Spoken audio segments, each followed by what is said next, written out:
Ya tentu kita bersyukur ya dan terima kasih kepada Mahkamah Konstitusi yang mendengarkan suara rakyat ya.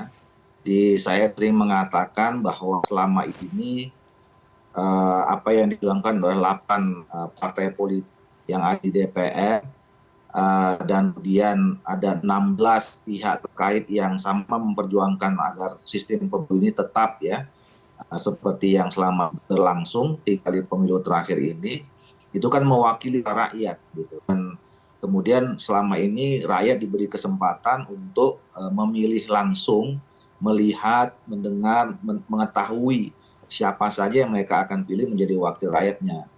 Nah, tentu kemudian kami memberikan apresiasi yang tinggi. Nah, kemudian yang kedua adalah Mahkamah Konstitusi ya menjaga reputasinya ya karena dan konsisten terhadap putusan sebelumnya. Karena pada tahun 2008 Mahkamah Konstitusi juga sebetulnya sudah pernah memutuskan materi yang sama sehingga pada pemilu 2009, 2014, 2019 itu dilaksanakan dengan sistem apa namanya proporsional terbuka. Nah, Oke. yang ketiga, ya Mahkamah Konstitusi ini ya membantu kita semua. Karena kalau misalnya apa namanya putusannya ini tidak seperti yang diputuskan hari ini, katakanlah kembali tertutup, itu akan menimbulkan kerumitan-kerumitan baru dalam pemilu kita.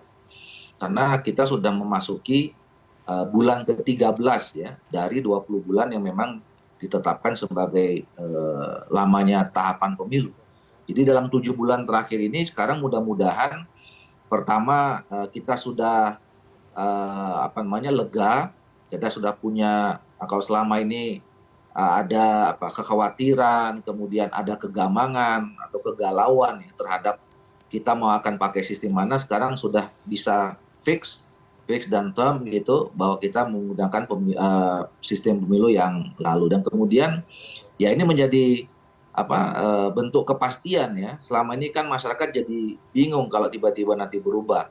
Hari ini bicara tentang perubahan aturan ini, besok perubahan apa lagi. Nah, dengan diputuskannya ini saya kira ini akan membuat semuanya pasti dan semua pihak baik penyelenggara pemilu, partai politik, masyarakat dan rakyat Indonesia itu sudah Oke. bisa melanjutkan secara tenang apa yang mereka sudah Baik. lakukan dengan kebiasaan selama ini menghadapi pemilu. Ya, saya kira saya harus koreksi ya. Pertama tidak ada tekanan, ya, apalagi kemudian ancaman. Saya berapa kali mengklarifikasi bahwa kita kan apa namanya ya, memperjuangkan agar tidak adanya perubahan sistem pemilu yang seperti sekarang ini kan untuk supaya tidak ada energi keluar yang baru dan berlebihan. Karena kita sudah mengeluarkan energi yang cukup besar mempersiapkannya sejauh ini sampai tahapan yang kesekian, sampai tahapan penyampaian bakal calon legislatif ke Sipol di KPU gitu ya. Itu kan membutuhkan energi yang cukup besar. Kami tidak mau lagi mengeluarkan energi ketika sistemnya berubah, apa yang sudah dikerjakan selama ini menjadi terbuang gitu, menjadi sia-sia. Nah, sama juga dengan kalau kita memperhadap-hadapkan institusi antara MK sama DPR, itu kan juga membuang energi juga. Jadi kami tidak pernah sebetulnya melakukan tekanan atau ancaman. Kami cuma menyampaikan aspirasi saja yang selama ini apa namanya berkembang di masyarakat. Masyarakat sudah terbiasa dengan apa yang sudah dilakukan dan kemudian sekarang kita sudah memasuki tahapan pemilu yang kalau misalnya ada perubahan mendadak seperti ini itu kan merumitkan. Jadi tidak ada lobby, tidak ada tekanan terhadap Hakim MK ya, Bang Doli ya? Nggak ada, kalau tekanan nggak ada. Kalau membangun komunikasi ya tentu kita semua berupaya meyakinkan ya.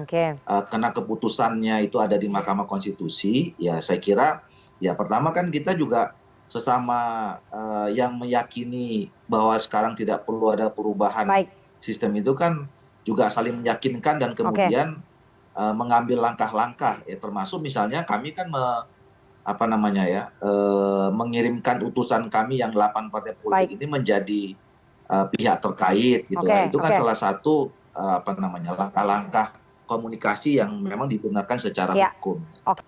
Ya tentu saya kira ini harus Itu harus menjadi komitmen kita semua ya.